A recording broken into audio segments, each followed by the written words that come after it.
चला रहे हैं क्या? जोर से बोलो भाई। संविधान के हिसाब से देश चल रहा है क्या? संविधान बचा हुआ है क्या?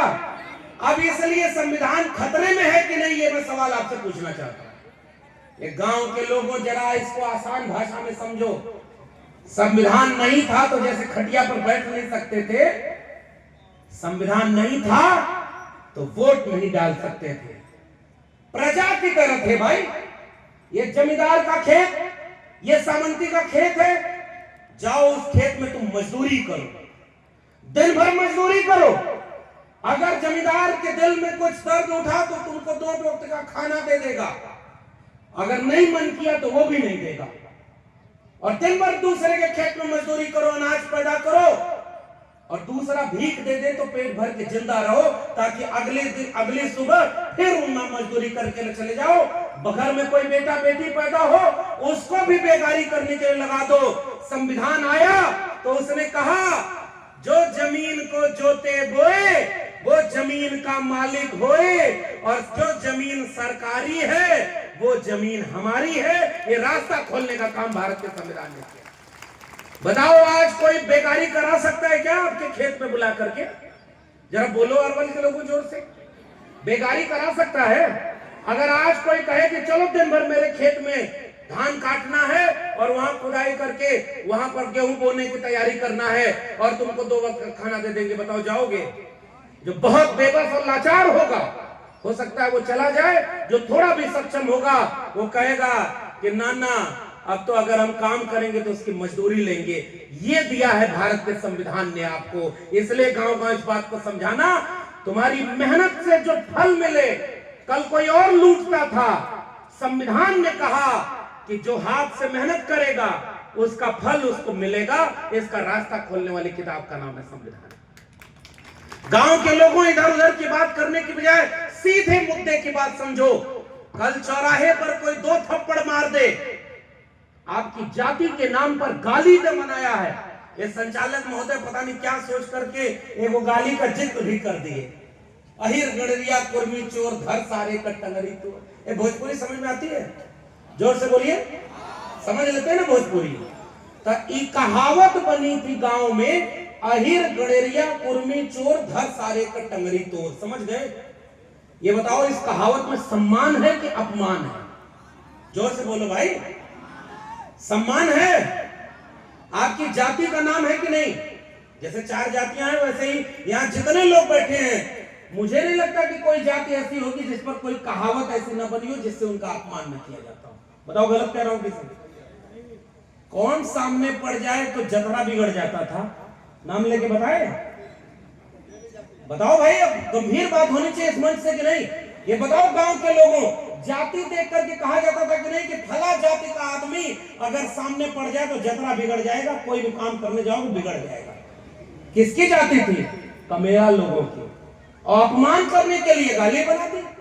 किसी जाति को कहा कि 12 बजे के बाद बुद्धि खुलती है। कौन बताया ये बात?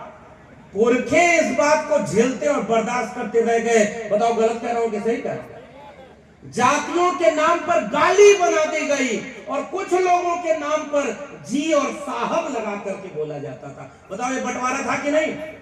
ये बांटा था कि नहीं?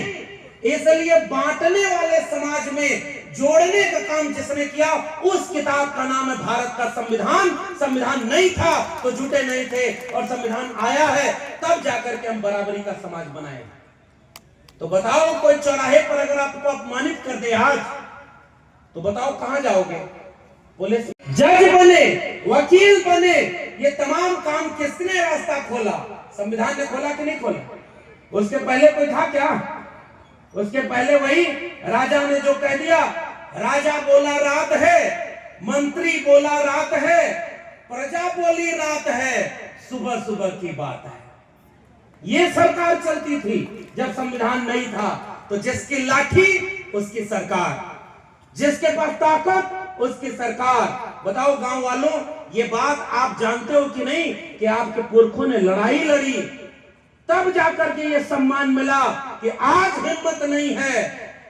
आज से 25 साल पहले, बहुत पीछे नहीं जाऊंगा, 25-30 साल पहले बिहार के इस इलाके में क्या इतना बड़ा कार्यक्रम ऐसे चौराहे पर लाउड स्पीकर लगा के हो सकता था क्या?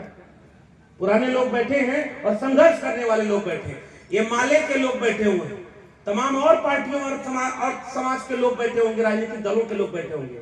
सबको पता है बिहार को हम देश में किस लिए जानते थे, बुद्ध के लिए नहीं जानते थे, जबकि जानना चाहिए था कि ये लोकतंत्र की जननी वाला राज्य है, मगध साम्राज्य का राज्य है, गणतंत्र को पैदा करने वाला राज्य है, तथागत बुद्ध को पैदा करने वाला राज्य है, जिसका नाम विदेश में वो लोग भी लेते हैं कि मैं युद्ध के देश से नहीं बुद्ध के देश से आया हूं, जिनका जहाज जब भारत में लैंड करता है तो यहां पर बुद्ध के खिलाफ युद्ध छड़े होते हैं। बताओ पहचान गए कि नहीं पहचान गए?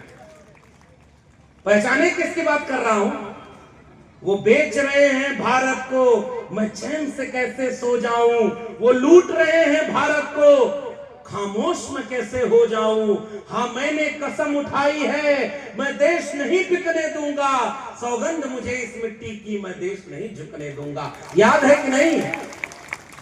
याद है ना? जादूगर आया था, जादू दिखाया था, और आपके वोट से जब दिल्ली की कुर्सी पर बैठ गया तो जादूगर ने क्या जादू दिखाया? बैंक पहले बिका, रेल बिक गई, एरोप्लेन का, हवाई चप्पल वालों को बोला था हवाई जहाज में उड़ाएंगे, बोला था कि नहीं?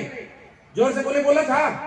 आज जाके देखो हवाई जहाज बेच दिया, और जब हवाई चप्पल वाला नीचे देखा तो हवाई चप्पल भी बिक गया है। बताओ आप सही है कि नहीं? ये जितने सरकारी कर्मचारी, कुछ लोग आए होंगे मेरे गांव में 15-20 साल पहले 15-20 लोग सरकारी नौकरी में थे, कोई धर्म कर्म के काम में नहीं जाता था, सबके दिल में भगवान होते थे, घर में भगवान होते थे। आज 15-20 साल बाद सरकारी नौकरी वाले रिटायर हो गए, नई सरकारी नौकरी किसी को मिली नहीं, और नया नया दुकान खोल करके रोज धर्म के नाम पर चंदा देने वाला भी उसमें चंदा दे देता है, और सारे नौजवान दो चीज में लत में चूर हैं। अगर बिहार में भी वो बीमारी हो तो बताना, मैं देश भर में घूम रहा हूं। जैसे ही शाम हुई वैसे ही, हालांकि बिहार में अभी बैन है, देखिए मंचवे में बोल रहे तब भी आसानी से मिल जाता है, मिल जाता, होम डिलीवरी है क्या? अब मैं नहीं जानता भाई, देखिए ये पता चला इसी के ऊपर कोई मुकदमा हो गया कि मंच से ऐसी बात क्यों कर रहे, लेकिन कागज पर है न बंद। जरा देखना 90% कमेरा लोगों, आपके घरों के बच्चों को अच्छी शिक्षा नहीं मिली तो चेतना नहीं है, चेतना नहीं है, शिक्षा नहीं है तो रोजगार नहीं है, और सारे नशे की लत में हर घर में एक दो आदमी कोई न कोई नशे की लत में जाकर के बर्बाद हो रहा है। और क्योंकि उसको शिक्षा नहीं मिली, चेतना नहीं मिली, एक बीमारी वो, दूसरा आपके घर में गरीबी है तो कोई न कोई एक आदमी हॉस्पिटल का चक्कर लगाता जरूर मिल जाएगा, और जाओ हॉस्पिटल में जाकर देखो, आप दवाई नहीं मिल रही, आपके लोगों को छोटी छोटी बीमारी में भी जान चली जाती है। जिस दिन देखना हो सबसे ज्यादा गरीब कमजोर कमेरा लोग कहां हैं, तो किसी अस्पताल का चक्कर लगा लेना या किसी कोर्ट कचहरी में चले जाना, 2-2 इंच की जमीन के लिए सबसे ज्यादा मुकदमा जिसका है वो सारे कमेरा लोग, 90% लोग। हमारे यहाँ गांव में कहा जाता था कि अगर कोई परिवार एक मुकदमा या एक हॉस्पिटल का चक्कर लग जाए तो पूरा परिवार बर्बाद हो जाता है। हमारे लोगों का पीढ़ी दर पीढ़ी बर्बाद होने के लिए तैयार बैठी है। बताओ गलत कह रहा हूं, सही कह रहा हूं? और ऐसे वक्त में आपके समाज में कितने तरह के खतरे हैं। आपके बच्चों को जिसको रोजगार देना था उसने रोजगार नहीं दिया, और एक एक करके सारी चीजें प्राइवेट हाथों में बेच दिया। प्राइवेट वाला क्या करेगा? जो काम